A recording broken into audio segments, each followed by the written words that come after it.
Is one of your New Year's resolutions to get your life more organized? Our next guest can help you with that. We welcome back to the program Miranda Smith with Organizing with Mo. Miranda, welcome. Thank you. Thanks for having me. We're so close to the beginning of the year. That's kind of the month that everybody hits the reset button. Yes. Why is it so difficult to get organized specifically? I think there's just a lot of overwhelm. We have a lot of stuff. We're really busy, and so we don't prioritize getting organized. It's not really one of our top priorities. So it's good to kind of, in January, have a reset, like you said. What are some things that we can do to be successful in getting organized and setting ourselves up for a great 2023 and a less cluttered 2023? Right. Well, the first tip I have is to set manageable goals. So a lot of times these resolutions that we have, they can be hard to attain. So, you know, what you do is you set it and then you determine how to accomplish it. So whether you need to look at something like this calendar for a whole year, whether you need something like just a monthly or weekly planner, or even just a daily journal, something that will give you visual prompts to set your goals and figure out how to attain those. I love this. Oh, so if you, in your life, where would you hang a calendar like this so it's always top of mind and you always use it? Where in the house would you put this? Sometimes it can be where you are all the time, like the kitchen, where there's a lot of people, or maybe an office, or where you feel like you are most effective when you work. That's great. I love that. So a lot of people have paperwork. We all have papers. We want to get our paperwork organized.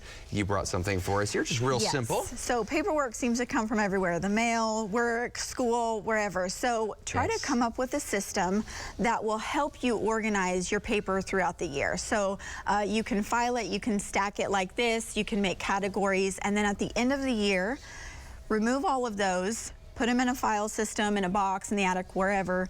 That way, if you need to, you can go back to them, and then it gives you space for the next year's paperwork. This is great because, you know, with kids, you just run across medical bills, you run across doctor's visits, and I have this place in the house that I put them. And you know how some people like me can be. It's like, well, I know where it is. Right. And then you forget about it. So this medical bill's just a little inboxing thing. Sure. Love this. Works well. Meal planning. Yes, meal planning and prepping. So a lot of people have resolutions to get healthier. So one thing that you can do is you can use an app on your phone. You can use something like this that has a grocery list that shows you, days that you can plan your meals, stuff like that. So you can hang that on your refrigerator and just be a daily reminder of buying food that you need, not that you want. That way you can stay on focus for what you're eating. And then meal prepping, something as simple as this. I love this thing. Holds a Ziploc bag. You can put all the ingredients into it, zip it up, put it in your freezer, and when you're ready to actually eat it, all you have to do is cook it. It's all the hard stuff's already done. I've seen my neighbors use something like this for leaves, where they hold their trash bag open. Right, same concept. This is genius for meal prep because, you know, nobody wants to, and I feel like I'm going to be doing an infomercial, but nobody wants to be holding the bag open when you're putting food in it. And I just love these tongs on a platform. Yes. Wonderful. Okay, so self-care. Let's first of all decide. Oh, digital. yes, go ahead. Let's do digital organizing first, because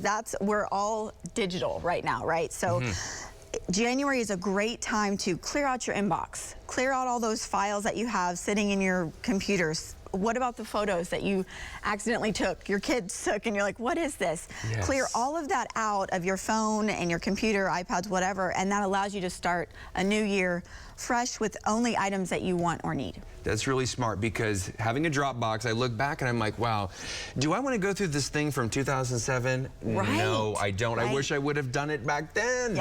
Yeah. So now once a year is a good time. Yeah. So last but not least, prioritize self-care. So, you know, whether that's reading a book, whether that's going out to a movie, whatever that is that brings you joy, really try to make a priority to do that once a day, once a week, once a month, so that you can really realize how truly blessed you are, and you can spread joy to others by being happy.